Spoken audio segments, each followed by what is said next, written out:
Radio Morata. Servicios informativos. Tenemos al habla a Ana Vázquez, presidenta del LIRE, Liga Reumatológica Española. Gracias, buenos días, Ana, ¿qué tal? Hola, buenos días. Pues nada, muy bien, sí. Bueno, pues a ver, quería preguntarte, el jueves 27 de noviembre se celebra no sé si el 8 Congreso, ¿no? El 8º Congreso Nacional de la Liga Reumatológica Española, 2025. Y quiero que nos expliques qué es LIRE y de cuántas asociaciones pertenecen a la familia LIRE. Vale, pues una preciosa pregunta para empezar. El LIRE es una organización de personas con enfermedad reumática y musculoesquelética que representa, bueno, pues a la voz del paciente en todas las administraciones centrales. Somos portavoces, digamos, de nuestros pacientes, nuestros usuarios que se encuentran en las entidades miembro, que son 42 entidades miembro en toda España. Algunas organizaciones son de ámbito local, y otras nacional y otras autonómica. Pues somos una organización que acoge a más de 250 tipos de enfermedad reumática. Pues algunas de estas organizaciones son muy concretas de esa patología, porque son patologías en muchos casos pues de origen autoinmune y enfermedades raras. Sí, en otra ocasión, Ana, estuvimos también hablando de algún otro congreso que, por cierto, es muy interesante porque ¿quién no tiene una enfermedad reumática? Yo creo que todos tenemos algo de eso. Sí, a ver, hay un mito y leyenda que es muy difícil de cambiar la opinión pública, ¿no? Y bueno, de la sociedad en general, y es que hablamos de reuma. No se habla de reuma, se habla de enfermedades reumáticas y autoinmunes, en tanto que hay más de 250. Algunas de estas patologías pues son más conocidas por la población, como puede ser la artrosis, la osteoporosis, fibromialgia, porque además son enfermedades muy prevalentes, pero otras son muy desconocidas y de nombres impronunciables. Es muy difícil que la gente pues conozca, por ejemplo, lo que es la dermatomyositis juvenil, o que conozca el SAF, el síndrome antifosfolípido, o que conozca enfermedades pues del tipo de Hamilton, por ejemplo. O, bueno, hay muchas patologías, todas muy diferentes y con nombres impronunciables. Me apetece comentar el caso, por ejemplo, de la enfermedad de Hashimoto, que mucha gente lo asocia, pero eso es una enfermedad que se da en origen a lo mejor japonés. No, el que la inventó o el que llegó a la conclusión de que existía esa enfermedad evidentemente es japonés, pero la enfermedad es de origen reumatológico, es autoinmune. Sí. Pues estos congresos son muy interesantes porque van dirigidos a informar y ayudar a las personas que sufren enfermedades reumáticas y musculoesqueléticas también. Cuentan con la participación de expertos sanitarios, ¿verdad?, de reumatología. Sí. De hecho, bueno, pues cada vez vamos afinando más. La participación es cada vez, pues evidentemente, más numerosa, y ahora mismo ya estamos hablando de un congreso híbrido, es decir, un congreso donde participan pacientes, pero también profesionales, que esto es muy interesante. Claro. Yo creo que esto, bueno, pues es algo que soñábamos los pacientes hace muchos años y ya es una realidad. Ahora los congresos empiezan a ser híbridos, es decir, participan profesionales del ámbito de la salud, de la educación, por supuesto también de la comunidad, porque hay muchísimos profesionales que están trabajando directamente en la comunidad, y luego están los pacientes, lógicamente. Sí. Y el congreso tiene formato también online, ¿no? Tiene acceso también a todas las ponencias desde las 9 de la mañana, ¿no? Explícanos cuándo comienza y el día. Vale, a ver, lo más importante es explicar un poco por qué hacemos este formato. Eso es. Vale, teniendo en cuenta que nosotros representamos a las entidades y a los pacientes que están en ya no solo en toda España, sino que están participando también organizaciones mundiales, sobre todo de Latinoamérica. pues claro, era muy difícil traerlos a todos a un local y además de forma presencial. Es complicado, es costoso y no nos permite llegar a todas las casas. Nuestros pacientes, por desgracia, son personas que les cuesta mucho desplazarse, la movilidad está comprometida, hay muchas limitaciones, no solo, bueno, porque la propia enfermedad sea limitante, sino que en muchas ocasiones no siempre, se nos da que además tenemos familia, pues personas a las que cuidamos, personas que nos cuidan. Este formato es muy libre, da la posibilidad de poder conectarte en el momento que tú quieras y que tú puedas.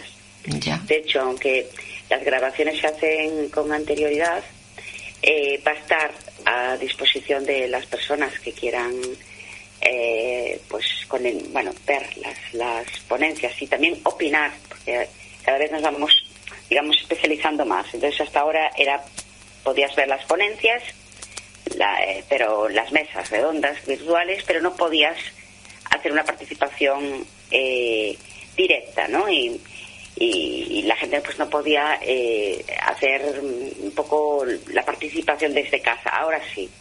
Entonces, durante unos días va a estar colgado y la gente puede hacernos llegar sus preguntas y nosotros contestamos. Qué bien. Y hacen llegar las preguntas y contestáis en un momento dado, ¿no? Porque siempre contestamos en 24 horas. Ah, muy sí. bien. Pues sí, Esto significa que nos hemos comprometido los ponentes y los participantes de cada mesa a que en un plazo no superior a 24 horas podamos dar la contestación. Uh-huh. Qué bien. ¿Cuántas mesas hay de ponencias? Creo que hay unas 5 así, ¿no? Como cada año. Sí, hay 5, pero luego también hay talleres. Y además, tengo que decir que las mesas, pues este año fueron muy pensadas y muy meditadas y se están sacando temas que evidentemente son de interés no solo de pacientes, sino de profesionales, pues también de gestores de la sanidad, de la educación, de los servicios sociales, y hemos afinado todavía mucho más. Estamos hablando de en muchos casos de colectivos a los que nunca se le había prestado atención, y porque son difíciles de manejar, de manejo muy difícil, como son pacientes, por ejemplo, con dolor, pero también con enfermedad psiquiátrica, con neurodivergencia, con discapacidad comunicativa, personas mayores. Son personas que también sufren dolor, que también tienen enfermedades reumáticas, pero siempre le ponemos el foco en la patología, digamos, o el trastorno que más pesa. Ya. Por poner un ejemplo, por ejemplo, niños con autismo, que tienen además una enfermedad reumatológica o de origen autoinmune casi siempre, pues la dificultad que tienen es que, como pesa mucho más el diagnóstico de trastorno de espectro autista, pues claro, lo centramos todo ahí, y son perfiles muy vulnerables que definen mal lo que les pasa. Claro. Y acaban normalmente en psiquiatría, cuando el equipo multidisciplinar que los debe atender es mucho más amplio. Claro, porque ahí detrás de ello, de este problema, pues está el otro, ¿no? El reumatológico. Claro. Es que no tenemos muy claro. Esto es un guante que vamos a lanzar a los equipos de investigación. Si es que por la prevalencia que hay de una patología y de otra, o sea, en este caso de un trastorno y de una patología, se juntan, claro, 2 de cada 100 niños, por ejemplo, tiene trastorno de espectro autista. 1 de cada 1000, artritis idiopática juvenil. No sabemos si se van confluyendo, digamos, estos impactos poblacionales o realmente sí hay una asociación. Es decir, niños con autismo tienen en muchos casos también una enfermedad autoinmune. Eso está por investigar la relación, que creemos que la hay. Que es un poco difícil, ¿verdad? Porque como son tantas las enfermedades autoinmunes, tampoco es tan fácil. No. Claro. No es fácil, y fíjate la dificultad, y vuelvo al caso así, pues digamos más extremo que tenemos, ¿no? Los niños con autismo preverbales, es decir, los que todavía no desarrollaron un lenguaje. Muchas veces las madres, lo que estamos viendo en esos niños es un cambio de comportamiento. Vemos que están más agitados, o algo todo lo contrario, o más parados, y nos preguntamos, ¿qué les está pasando? Pues muchas veces detrás de ese de ese cambio de conducta, de comportamiento, hay un dolor latente. Ya. Para llegar a saberlo es complejo, pero lo tienen. Lo tienen y claro, pues no se sabe, no lo saben definir. Exacto. No lo saben definir y ves que además, bueno, te hablo en nombre propio porque a mí me ha pasado con mi hijo que tiene Asperger. Cuando era pequeñito y no tenía lenguaje porque lo adquirió tarde, en torno a los 7 años, yo tenía que imaginarme qué podría haber detrás de ese cambio de comportamiento. Sí. Era una urgencia médica, yo lo sabía, lo llevaba a urgencias, pero era, claro, rastrear todo, o sea, era un screening completo. Pues si le está doliendo algo, o si detrás hay una infección, o si detrás es complejo, pero es una realidad, lo tenemos niños con autismo y enfermedad reumática. Claro, pues está bien que digas esto y qué generosa, Ana, que has sido en contarnos también tu caso, porque es un ejemplo que puede haber muchísimas personas así en esta situación. Miles de personas en España. Y hablo de trastorno espectro autista, pero hablamos también en estas mesas de personas con enfermedad neurodegenerativa, personas mayores con Alzheimer o con demencias seniles que están pasando dolor, y tantear y llegar a esa conclusión es compleja. Igual que pacientes psiquiátricos que muchas veces llegan a urgencias diciendo que tienen un dolor y digamos, y que, o sea, tengo que hablar en nombre de Lirio como presidenta, ¿vale? O sea, por muy duro que suene. Ya. A veces son rechazados porque detrás de ese dolor o delante de ese dolor lo primero que ven es que tienen un trastorno, pues por ejemplo de esquizofrenia o un trastorno bipolar, y no llegan al fondo de la cuestión porque se les achaca que pueden estar teniendo brotes o alucinaciones, y no es así. Ya, pues es muy interesante esto que nos estás diciendo, muy interesante, porque pues de alguna manera para poner un poco más de atención en estos casos. Sí, porque además, a ver, nosotros siempre decimos, atendemos a toda la población con una enfermedad reumática musculoesquelética y dolor. Entonces, si hablamos de toda la población, hablamos de toda. Ya. Es decir, estos colectivos son nuestros también y le tenemos que poner voz. Por supuesto. Porque ellos la han perdido. Sí, efectivamente. ¿Cómo convivir con algún tipo de estas enfermedades? ¿Cómo se afronta el dolor que no paralice? Bueno, pues la verdad es que es muy difícil, porque sí que es cierto que tenemos cada vez más conocimiento, más autocontrol, conocemos los programas que nos ayudan a paliar y convivir con el dolor, pero hay una cosa que no se ve. Bueno, el dolor no se ve, eso ya para empezar es un acto de fe. Tú tienes que pensar que esa persona realmente lo que te está contando es cierto, porque el dolor no se ve, desgraciadamente.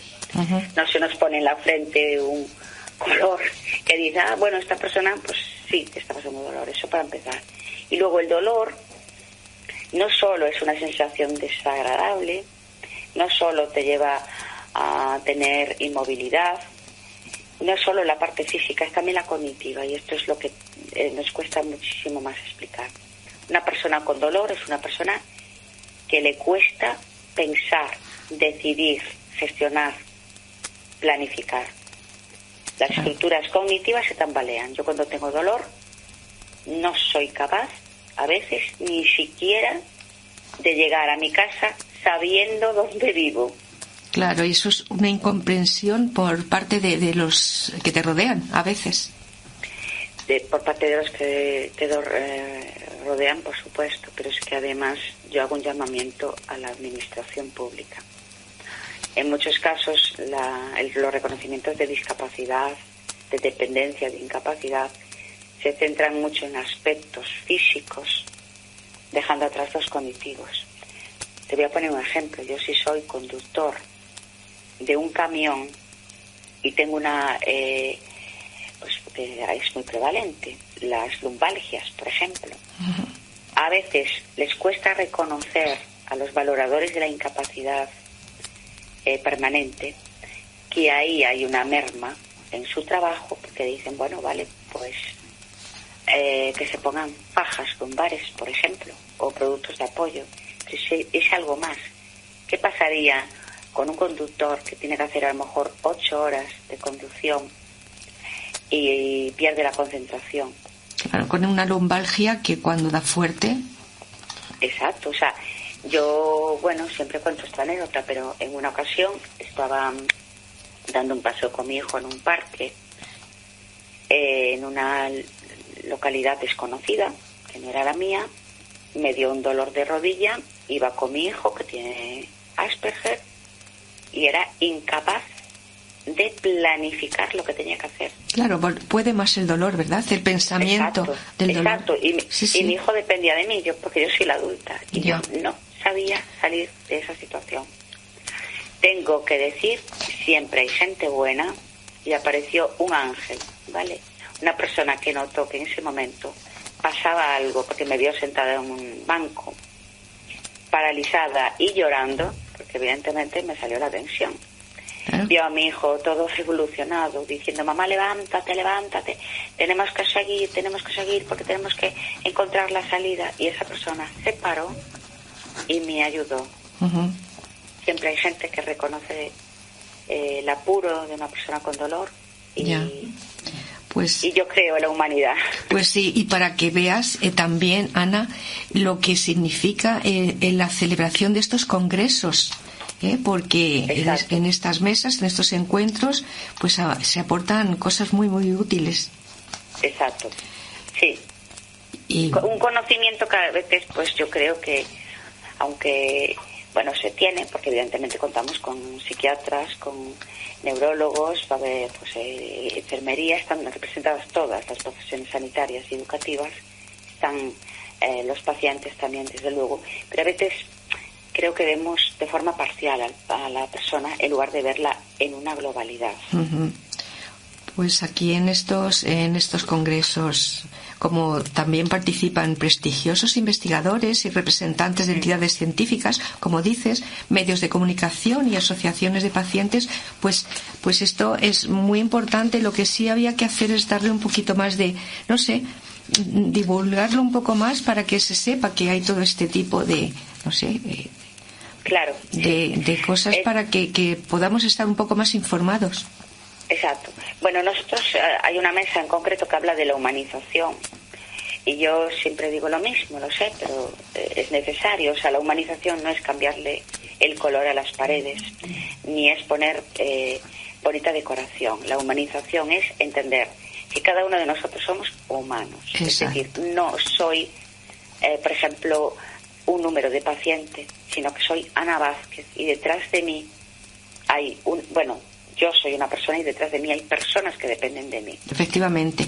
Si se entiende esto, estaríamos ya haciendo mucho por la sanidad, por la educación, por los servicios sociales y por la comunidad. Efectivamente, y que cuando te atienden de esa manera tan personalizada, a pesar de todo el trabajo que puedan tener los enfermeros, las enfermeras, los doctores, los médicos, pues esto te da mucho ánimo. Exacto. Eso es porque, yo afortunadamente en Galicia, yo vivo en Galicia, en muchos servicios he cambiado mentalidades. O sea, yo ahora gozo del privilegio, que esto debería de ser un derecho.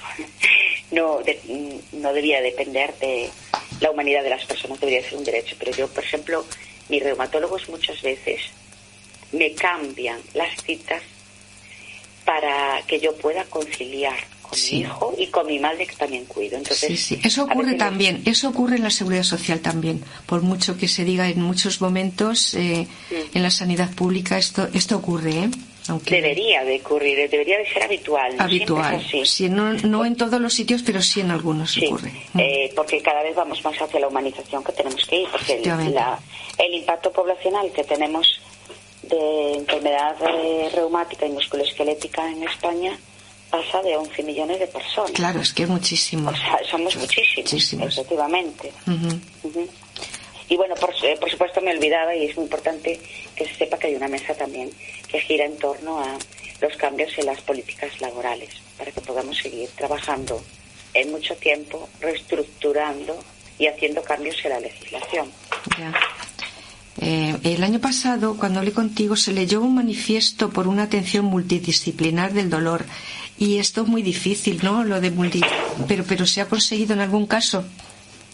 Lo que se ha conseguido es por lo menos concienciar, vamos paso a paso. Nosotros no somos cortoplacistas, porque sabemos que cambiar una mentalidad lleva tiempo. Uh-huh. Pero sí hemos podido aproximar sociedades que están haciendo un esfuerzo por entenderlo y gestionarlo. Y aquí sí que, bueno, pues no puedo nombrarlos a todos porque me quedaría alguno y es feo, pero sí puedo decir que hay sociedades de médicos de atención primaria, sociedades de dolor, sociedades reumatológicas como la SERPE, que están haciendo esfuerzos por cambiar su forma de actuar y de atendernos. Uh-huh. Sí. Muy bien. Pues Ana, vamos a recordar, es que es muy importante, yo pienso que es muy importante que se participe en este congreso, o al menos que se escuche, se pueda ver en el formato online. Vamos a recordarlo otra vez, el día que es y la hora. Vale, yo sí que, como sé que la información no se retiene, voy a ir al grueso. Uh-huh. Yo os invito a todos a que busquéis en cualquier buscador en internet de la página de LIRE, que es www.lire.es. LIRE, L-I-R. Sí, LIRE, L-I-R-E. Sí. .es, LIRE. Y ahí tenéis toda la información, porque es mi experiencia. Yo soy logopeda y terapeuta ocupacional, es que cuando decimos los días, las horas se olvidan. Uh-huh. Pero cuando digo que la información está en la página, la gente va a buscar la página y está muy clara, le hemos hecho lectura fácil. Uh-huh. Y es lire.es, así, directamente. Exacto. ¿No? Sí, exacto. Sí. Esto es muy importante. ¿Y qué otra cosa? ¿Nos quieres dar algún mensaje? Sí, el mensaje que me gustaría poder dar es que en este tipo de foros, este tipo de encuentros, no está pensado solo para pacientes, que hay mucha gente que dice, pero ¿puedo participar como profesional? Por supuesto, es que va casi más dirigido. En este caso, el paciente sabe lo que necesita. Es muy interesante, evidentemente, que vea todas estas mesas, porque va a entender mucho mejor cuál es nuestra apuesta. Pero va dirigido también para profesionales y para estudiantes. Yeah. Los estudiantes que se están formando uh-huh. tienen que entender un poco cómo es la realidad, y la realidad es esta. Muy bien. Pues nada, muchísimas gracias, Ana Vázquez, presidenta de LIRE, Liga Reumatológica Española. Eso. Así es que muchísimas gracias, de verdad, y te esperamos en otro momento cuando nos tengas que decir algo así tan interesante como lo de hoy. Muchísimas gracias por darnos voz. Gracias, un abrazo.